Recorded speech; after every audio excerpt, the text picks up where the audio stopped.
Karl Marx famously wrote, "Religion is the opium of the people," arguing that in a capitalist society, the ruling class uses religion as a means of distracting the lower classes, who in turn use it to cope with the oppressive system in which they live. In short, if you keep people distracted long enough, they'll forget that there was ever a problem to begin with. Now, before you roll your eyes and think, "Oh great, another YouTuber quoting Marx," let me be clear, I'm not a Marxist. In fact, I happen to enjoy capitalism quite a lot. After all, what other economic system would allow me to make so much money on YouTube? Still, even with my love of free markets, it's hard to not notice the parallel between what Marx wrote and how the movie industry has relied on the potency of nostalgia to distract audiences from the fact that it's creatively bankrupt. There has been an awakening. The worst thing about The Force Awakens, aside from the fact that it exists, is that it provided movie studios with a template for making lots of money, the Legacy reboot sequel, where younger characters who are written into a movie franchise team up with older characters to beat the bad guy in a plot that is almost identical to the original film. This was the Death Star. And this is Starkiller Base. Throughout the movie, lots of references to earlier entries in the franchise are mentioned to keep older fans distracted from the fact that what they're watching is the reheated corpse of their childhood being repackaged and sold to younger generations, proving that if religion is the opium of the people, then nostalgia is a fentanyl-laced vial of heroin designed to turn audiences into trained seals that clap when they see shiny objects. Ghostbusters Afterlife is a chief offender in this modern Hollywood trend. It's a lazy, self-referential, poorly written piece of nostalgia bait that manipulates its audience into a state of complacency, convincing them that the feelings they're experiencing while watching it are happiness and reverence rather than loathing and disgust. And that's what we're going to talk about today. So sit back, relax, and make some s'mores, folks, as we take a spoiler-heavy look at Ghostbusters Afterlife. So, Ghostbusters Afterlife starts like any great movie, with a beam of light being shot into the sky.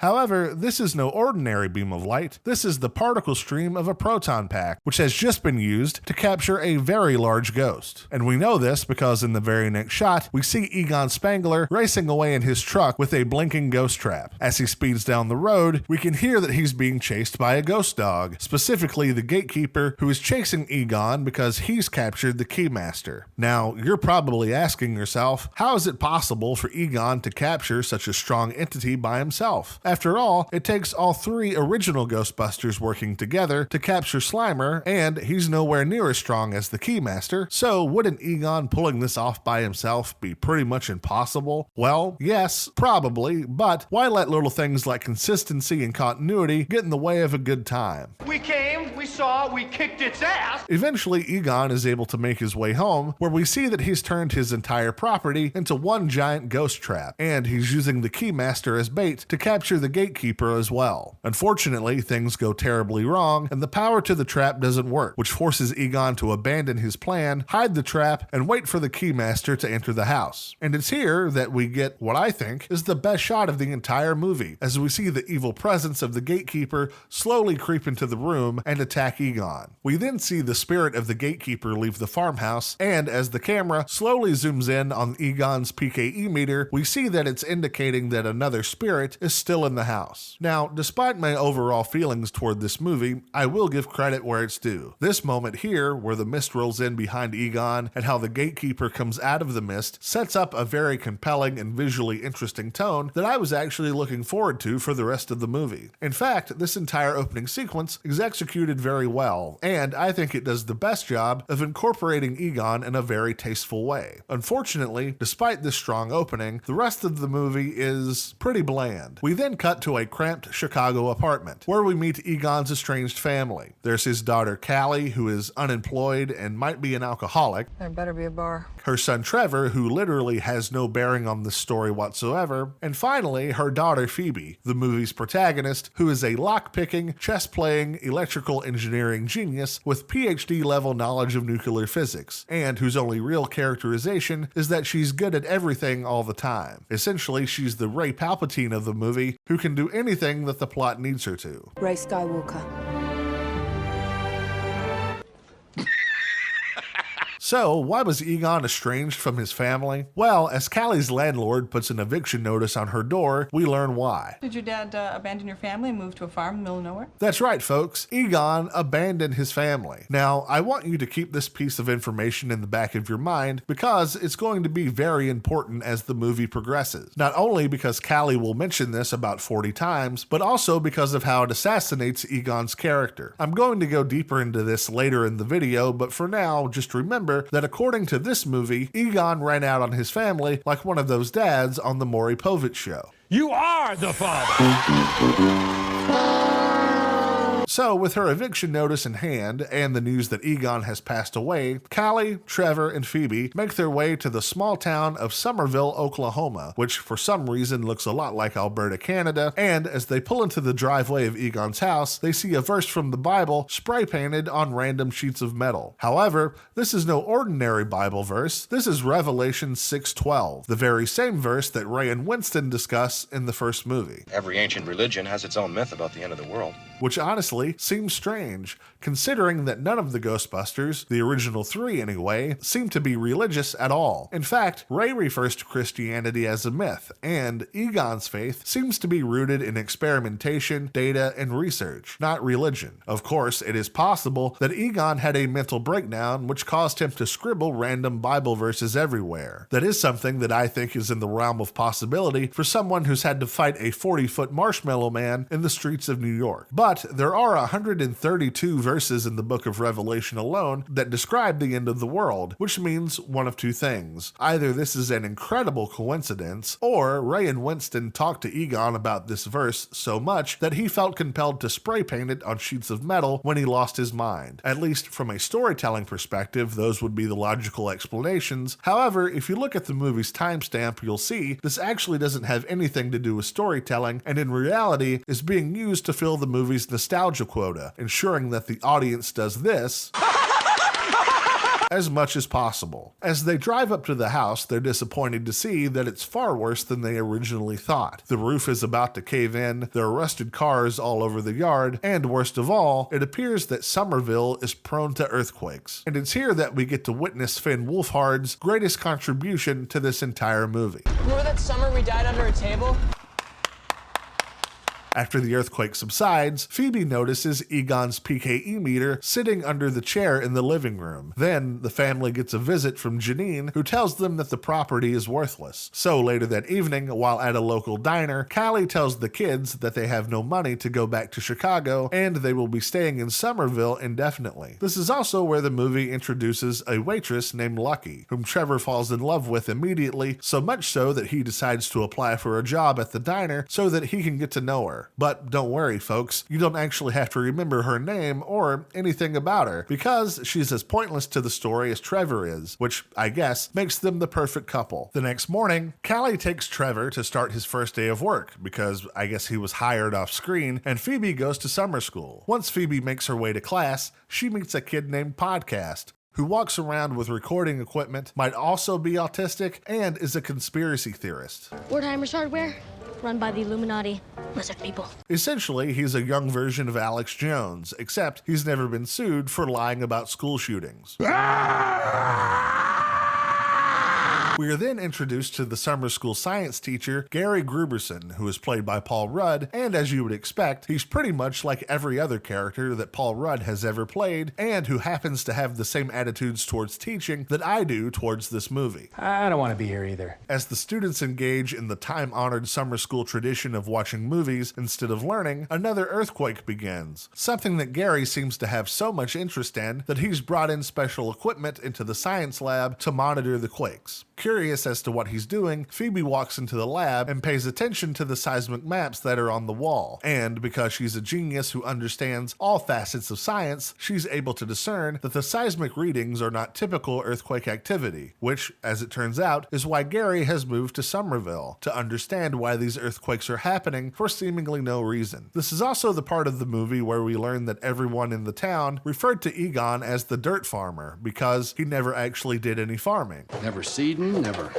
watering, never growing a ding-dang thing. It's curious behavior. Now, how can that be possible when his property is covered in corn and wheat? Well, I don't know, but this movie has enough problems as is, so we'll just move on. While walking home from school, Podcast shows Phoebe places in town that he's covered on his show. While he explains that the local movie theater is haunted, Phoebe says something that I found very strange.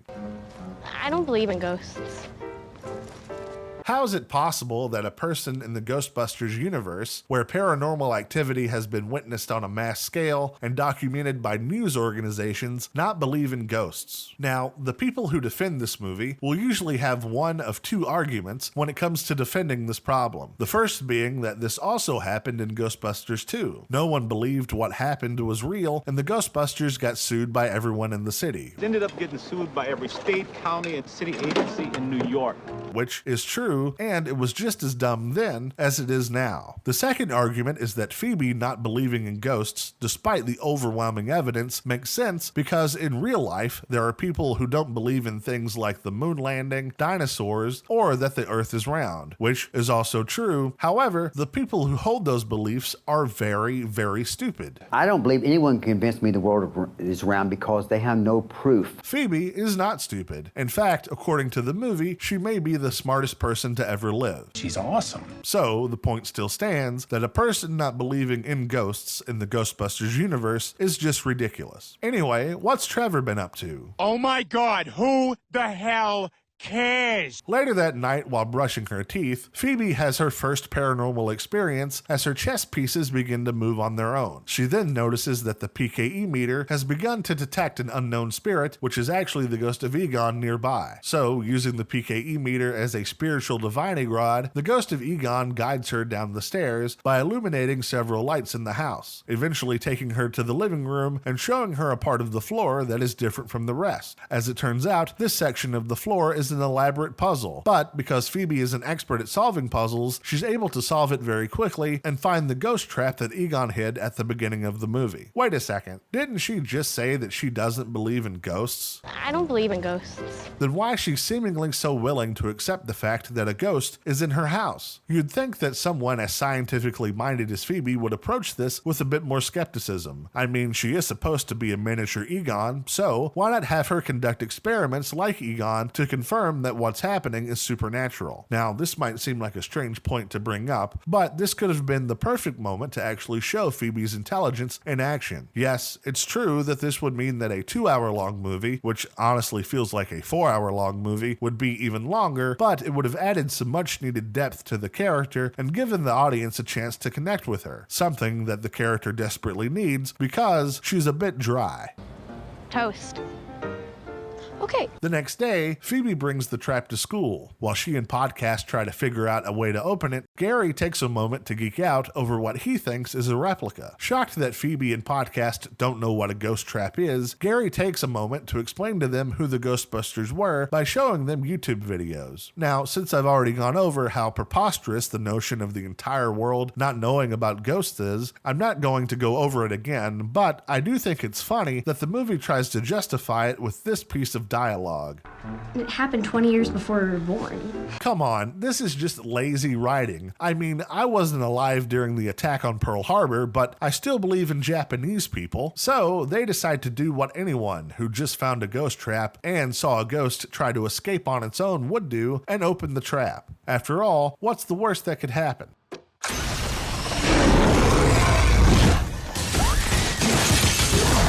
Having released a ghost that will bring about the end of the world, Gary decides to give Phoebe and Podcast a ride back to her house, not only so that he can escape a lawsuit for destruction of school property, but also because Gary feels that it's important for teachers and parents to work together and make sure that children have the best education possible. I think Gruberson's trying to bone your mom.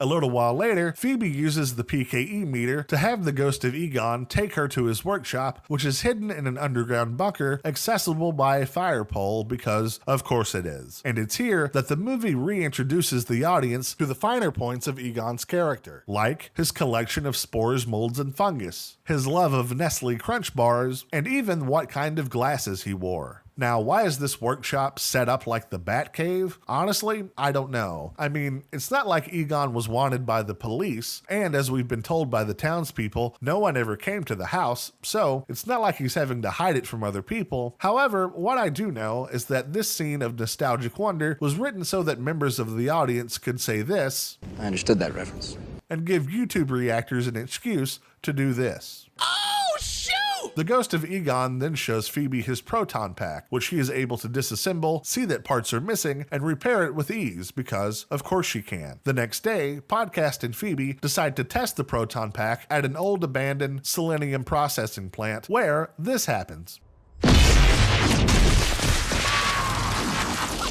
So, you may be asking yourself, how does Phoebe know how to operate the proton pack? Well, don't worry, folks, because the movie has a perfectly reasonable explanation as to how this could have happened. I kind of met my grandfather last night. He showed me what to do. I guess it all worked out for everyone. Now, before we move on, I would like to say that I actually like this scene a lot. The excitement that the characters are feeling really comes across on the screen, and the sound design is also really good, giving the audience a sense of just how much power is in the proton pack.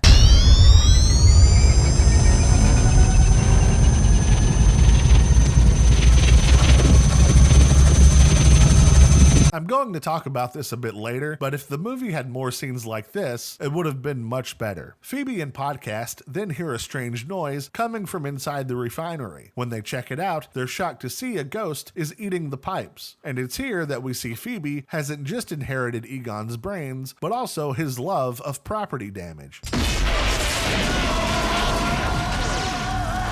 Shooting, Tex. So now I have to share some very bad news. For just a moment, we have to check in on Trevor.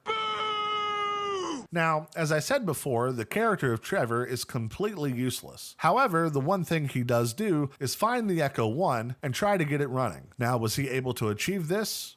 No. In fact, it's the ghost of Egon who actually gets the car to start, which means that the one thing this character might have offered to the story, fixing the Ecto-1, is taken away because the writers just apparently hate this character. Luckily, however, after the car starts, Trevor sees Phoebe and Podcast, who ask him for a ride into town, where Gary and Callie just so happen to be on a date. Are you drunk? I've tried whiskey. After the kids drive into town, they hear reports of something strange eating people's cars, and they begin to drive around town looking for the ghost that was in the refinery. As they do this, they discover some interesting things inside the Ecto-1, like a remote control ghost trap, and most importantly, a gunner seat with its own proton pack.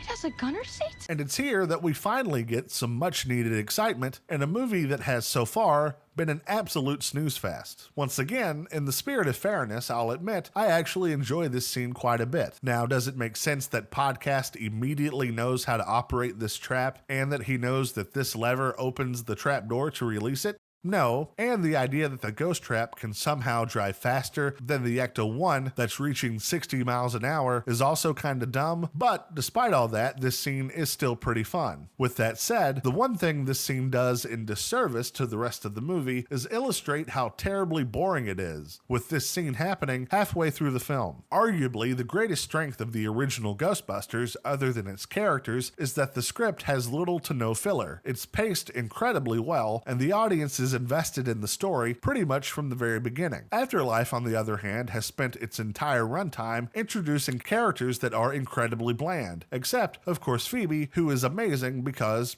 she just is. Now, a lot of people will say that comparing these two movies is unfair, and I should just judge this movie based on its own merits. But Ghostbusters Afterlife invites those comparisons by constantly shoving the original movie in the audience's face. So, I think comparing the two is fair and warranted. After destroying most of the town, Trevor, Phoebe, and Podcast are stopped by the sheriff. As they try to figure out what to do next, Trevor explains that the ghost they just caught was trying to reach the Shandor mine, which is where he was the previous night, where he heard something say Gozer from inside the mine. A scene that I didn't include in this breakdown because it matters so little, I was able to tell you what happened in just one sentence. Anyway, Phoebe then demands that she be able to make a phone call, and it's here that I almost threw something at my TV.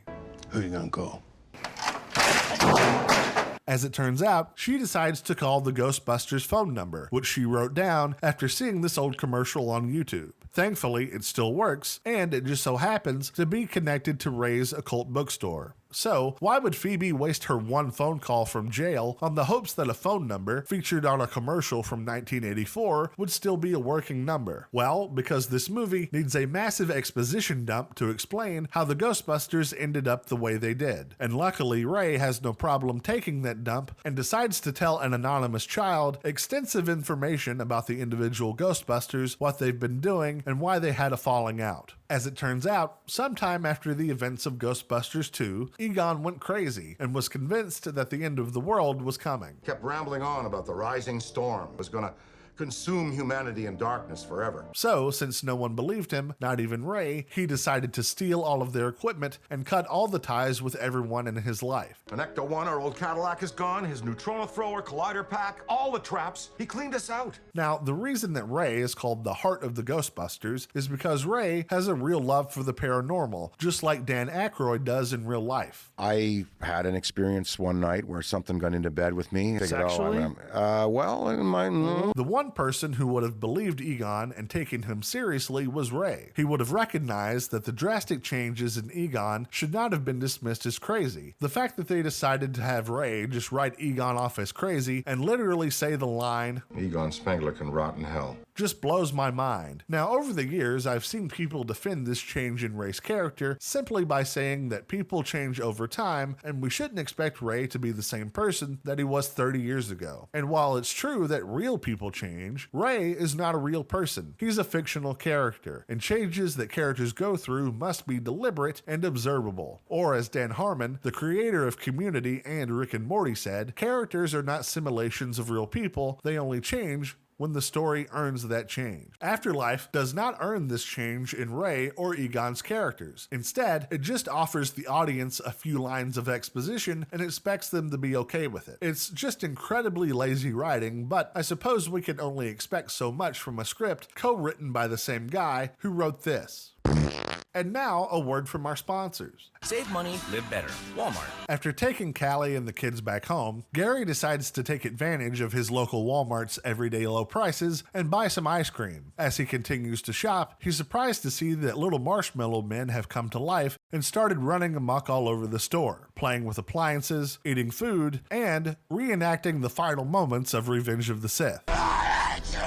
While trying to escape the marshmallow attack on Aisle 5, Gary stumbles across the Keymaster and naturally tries to run away. But as we all know, once the Keymaster has set his sights on a person to possess, there's no escape. Yet somehow this is still not the most violent thing to happen inside a Walmart. Yeah, you pussy!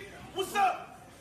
The next day, after putting all the pieces together involving Ivo Shandor, the mine, and the town of Somerville, Phoebe, Podcast, Trevor, and Lucky, for some reason, decide to go into the mine and search for answers. Luckily, those answers are incredibly easy to find, because, as it turns out, there's an incredibly large temple, complete with massive statues, tombs, and even a giant sacrificial pit at the bottom of this mine. One might be curious as to how no one has ever come across this before. However, I think a better question would be, why did Ivo Shandor go through all the trouble of building a high-rise in New York when there was already a temple at the bottom of this mine? I know I keep bringing up the fact that the script for this movie sucks, but honestly, it feels like people in charge of this movie had never bothered watching the first two movies. But I know that's not the case. After all, Jason Reitman is Ivan Reitman's son, and he's also a very capable filmmaker, having made some very good independent movies in the past. Yet, here we are with a giant plot hole, literally with no explanation. Honestly, the script is so bad that it feels like a first draft that no one ever bothered to proofread.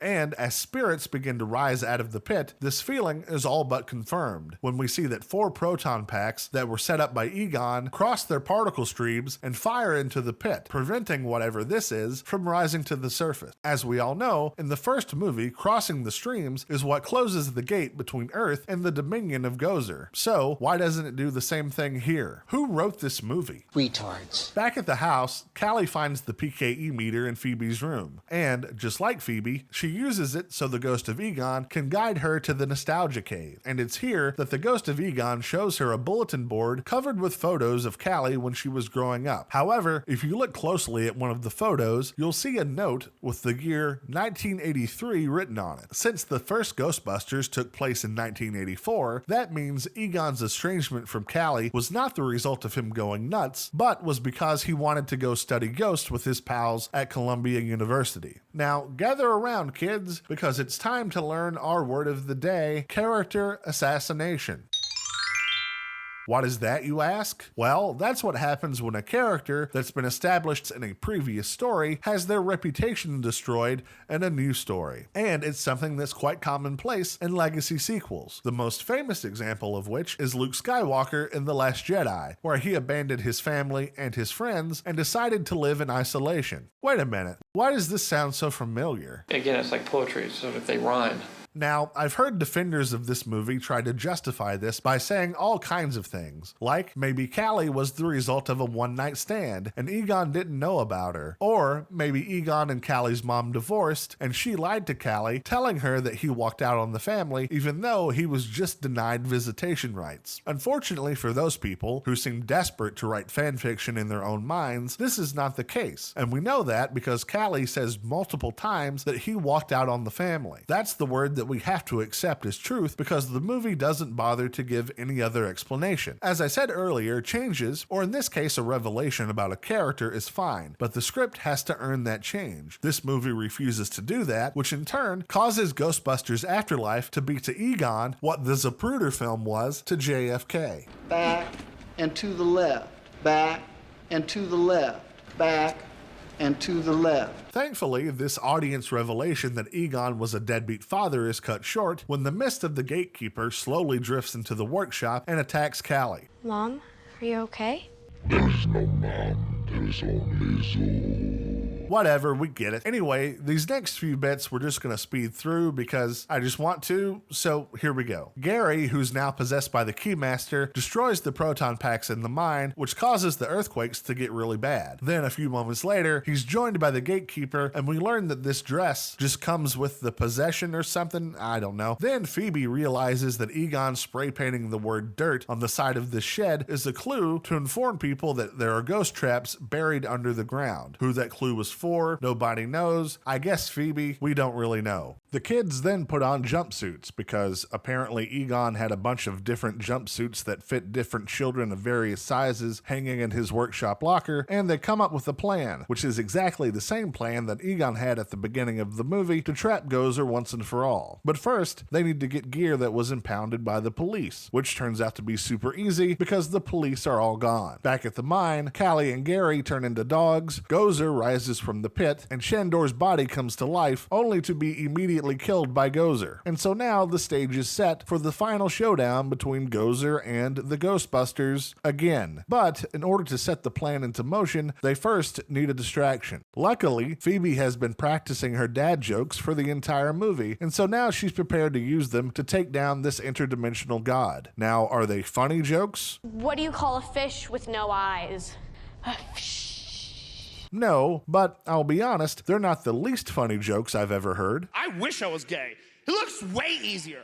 With Gozer distracted, Podcast is able to use the remote trap to capture the gatekeeper, which frees Callie from the gatekeeper's dog body, but not from its terrible fashion sense. Then they all race off to the farm, hoping to lure Gozer there so it can be trapped once and for all. As Gozer approaches the house, Callie turns on the trap, and Lucky bursts through the door with a proton pack and uses it to hold Gozer in place, which of course raises the question, how is she able to use the proton pack? I guess Phoebe showed her and Trevor how to use them, but that seems unlikely considering that they were in a big hurry and had to get the proton pack from the police station before they could start their plan. We also don't know how these marshmallow men got into the car, but honestly, who cares? Let's just get this over with. As their plan begins to fail, Lucky gives her biggest contribution to the story by turning into a dog, and sadly, all seems lost. Until this happens. Hey, Flat Top!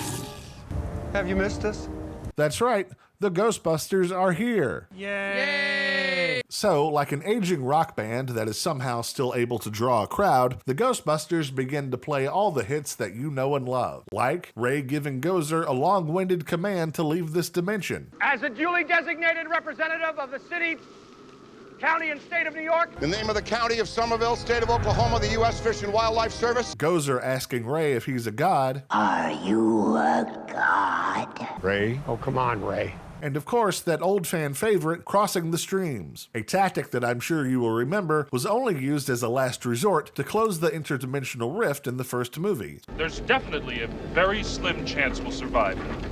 So, why would they just decide to do something so incredibly dangerous without so much as a conversation about it first? Well, some might say it worked the first time, so why not try it again? Because the circumstances are totally different. They aren't doing it to close a portal, they're doing it to contain Gozer, something that they've never done before, and as far as they know, could still yield the catastrophic results that they feared in the first movie. Total protonic reversal. Right, that's bad. Luckily, that doesn't happen. However, Gozer is able to untie the particle streams and render the Ghostbusters ineffective, throwing them to the ground, where I'm sure they pooped in their pants because incontinence is an issue that typically plagues the elderly.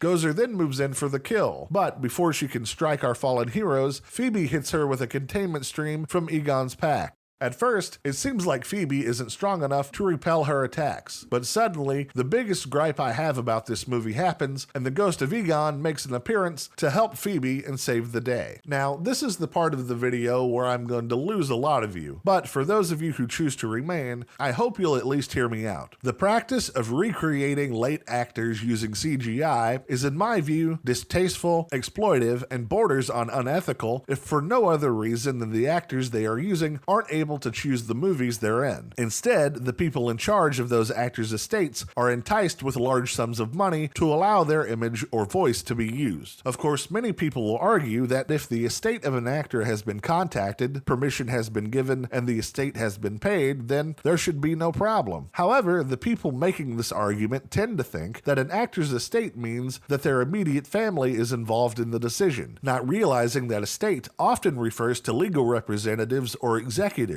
not necessarily the actor's immediate family. And these individuals in charge of the estates may not honor the personal wishes of the deceased. In the case of Peter Cushing, he had no living relatives. His wife passed away in 1971, and they had no children. So, before he died, his former secretary and her husband were placed in charge of his estate. When Disney recreated Cushing for Rogue One, they got the required permission and paid the estate 28,000 British pounds. But a year before his death, Peter Cushing made a legally binding agreement with his personal friend, Kevin Francis, which stated that his image could not be recreated using special effects without the authorization of Francis. The estate managers knew about this agreement but chose to ignore it, resulting in a lawsuit that is still pending. And this is just one example of how those in charge of an estate don't always follow the wishes of the dead actors or artists that they represent. There are also several ways that movie studios can use the likeness of dead actors without getting permission. When Warner Brothers recreated Christopher Reeve for a brief cameo in The Flash, the heirs of his estate, his 3 children, were not consulted, nor did they give any permission at all. What was your reaction to seeing his performance recreated on screen? See it. I didn't see it either. No.